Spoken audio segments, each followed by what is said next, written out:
சுவையான கொத்தமல்லி புதினா சட்னி எப்படி செய்கிறதுன்னு பார்க்கலாம். புதினா ஒரு கைப்பிடி அளவு எடுத்துக்கிறேன். கொத்தமல்லி ஒரு கைப்பிடி, உளுந்து ஒரு டேபிள் ஸ்பூன் அளவு, காஞ்ச மிளகாய் 6, பூண்டு 10 பல், தேங்காய் 2 பீஸ் எடுத்துக்கோங்க. புளி ஒரு சின்ன துண்டு எடுத்துக்கோங்க, நிறைய சேர்க்க வேண்டாம், ஏன்னா நம்ம தக்காளி சேர்க்க போகிறோம். தக்காளி 2, வெங்காயம் ஒரு பெரிய சைஸ் வெங்காயம் எடுத்து கட் பண்ணி வச்சுருக்கேன். தாளிக்கிறதுக்கு கடுகு உளுந்தம் பருப்பு எடுத்துக்கோங்க. இப்போ எப்படி செய்கிறதுன்னு பார்க்கலாம். முதல்ல தேங்காவை மிக்சியில் சேர்த்து தண்ணி ஊற்றாமல் அரைச்சி எடுத்து வச்சுக்கோங்க. ஒரு கடாயில் 2 டேபிள் ஸ்பூன் அளவுக்கு எண்ணெய் சேர்த்துக்கிறேன். எண்ணெய் சூடானதுக்கப்புறமா உளுந்தம் பருப்பு சேர்த்துக்கோங்க. உளுந்து பொன்னிறமாக வர்ற வரைக்கும் வறுக்கணும். அதுலேயே காஞ்ச மிளகாவையும் சேர்த்துக்கோங்க. உளுந்து வறுபட்ட பிறகு வெங்காயம் சேர்த்துக்கலாம். இது கூடவே பூண்டு சேர்த்துக்கலாம்.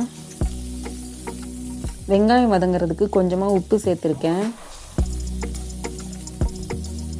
தக்காளி சேர்த்துக்கோங்க. தக்காளி பாதி வதங்கினதுக்கப்புறமா புளி சேர்த்துக்கோங்க.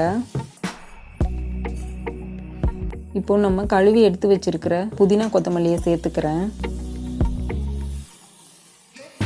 புதினா கொத்தமல்லி ரெண்டுமே பித்தம் குறைக்கக்கூடியதுங்க. அதாவது பாடி ஹீட்டை ரெடியூஸ் பண்ணும். அதனால் அடிக்கடி உணவில் சேர்த்துக்கிறது நம்ம ஆரோக்கியத்துக்கு ரொம்ப நல்லது. புதினா கொத்தமல்லி நல்லா வதங்குற வரைக்கும் மிக்ஸ் பண்ணி விடுங்க. கடைசியாக ஸ்டவ்வை ஆஃப் பண்ணிவிட்டு தேங்காய் சேர்த்துக்கலாம். கடாய் சூட்லேயே இது வதங்கிடுங்க. ஸ்டவ்வை ஆஃப் பண்ணிவிட்டு சேர்த்துக்கோங்க. இப்போ நல்லா ஆறட்டும். ஆறுனதுக்கப்புறமா மிக்ஸி ஜாரில் சேர்த்து கொஞ்சமாக தண்ணி ஊற்றி அரைச்சி எடுத்துக்கோங்க.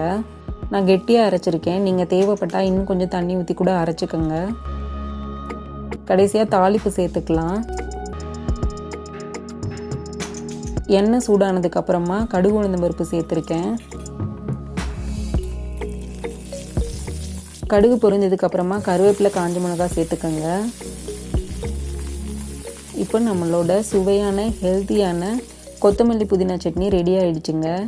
நீங்களும் இதே மாதிரி செஞ்சு பார்த்துட்டு எப்படி இருக்குன்னு கமெண்ட் செக்ஷனில் சொல்லுங்கள். இந்த வீடியோ உங்களுக்கு பிடிச்சிருந்தா லைக் பண்ணுங்கள், ஷேர் பண்ணுங்கள். மறக்காமல் மோகனா இல்லம் சேனலுக்கு சப்ஸ்கிரைப் பண்ணுங்கள். தேங்க்யூ.